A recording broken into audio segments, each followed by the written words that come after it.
आज हम बात कर रहे हैं यूरिक एसिड की। यूरिक एसिड हमारी बॉडी का एक नॉर्मल वेस्ट प्रोडक्ट है। बॉडी में यूरिक एसिड बनता है प्यूरिन के मेटाबॉलिज्म से और जो लीवर के अंदर बनता है। हमारी बॉडी नॉर्मली भी प्यूरिन जनरेट करती है और प्यूरिन की आवश्यकता हमारी बॉडी में डीएनए और आरएनए जैसे जेनेटिक मटेरियल को बनाने में लगती है। पर इसके अलावा भी कुछ आउटसोर्सेस हैं जिससे कि हमारी बॉडी में प्यूरिन की मात्रा बढ़ सकती है, जैसे कि food items like red meat, sea foods, alcohol या कुछ सब्जियों की वजह से, ज्यादा खाने की वजह से नॉर्मल रेंज से ज्यादा भी प्यूरिन बॉडी में बन सकता है। प्यूरिन का जैसा कि एंड प्रोडक्ट यूरिक एसिड है, अगर ये नॉर्मल रेंज में रहे, जैसे कि मेल में 3 to 7 और फीमेल में 2.4 to 6 की रेंज में रहता है, तो इसे नॉर्मल रेंज कहा जाता है और ये हमारी बॉडी में हार्मलेस है। और अगर इसकी मात्रा इस रेंज से ज्यादा बढ़ जाती है तो कई तरह की बीमारी होने का खतरा बढ़ जाता है। जैसे कि देखा गया है कि यूरिक एसिड की मात्रा किडनी डिसीजेस में बढ़ जाती है। किडनी उसे प्रॉपरली एक्सक्रीट नहीं कर पाती, जिसकी वजह से बॉडी में यूरिक एसिड का खतरा बढ़ जाता है। यूरिक एसिड बॉडी में ज्यादा होने की वजह से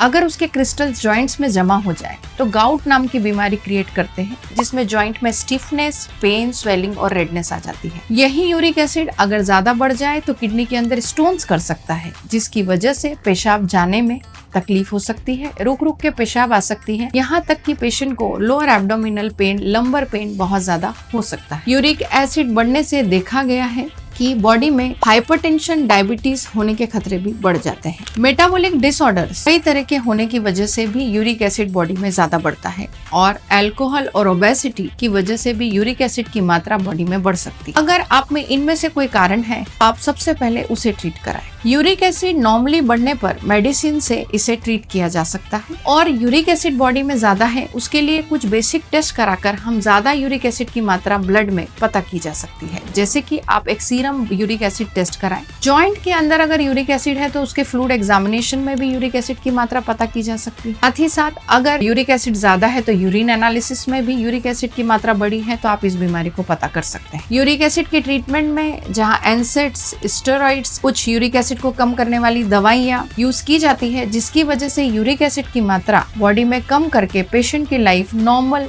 की जा सकती है। ध्यान रहे, यूरिक एसिड हार्मलेस प्रोडक्ट है पर only in the normal range. Khan पान में ध्यान, हाइड्रेशन, एक्सरसाइज, हेल्दी लाइफस्टाइल इस बीमारी से आपको बचा सकते हैं। यूरिक एसिड की मात्रा ब्लड में ज्यादा हो जाए, उसे मेडिकल टर्मिनोलॉजी में हाइपर यूरिसीमिया कहा जाता है। हेल्दी लाइफस्टाइल से ये रेगुलर जो बीमारियां मैंने आपको मेंशन की, उससे आप बच सकते हैं। ध्यान रहे, स्वस्थ रहे।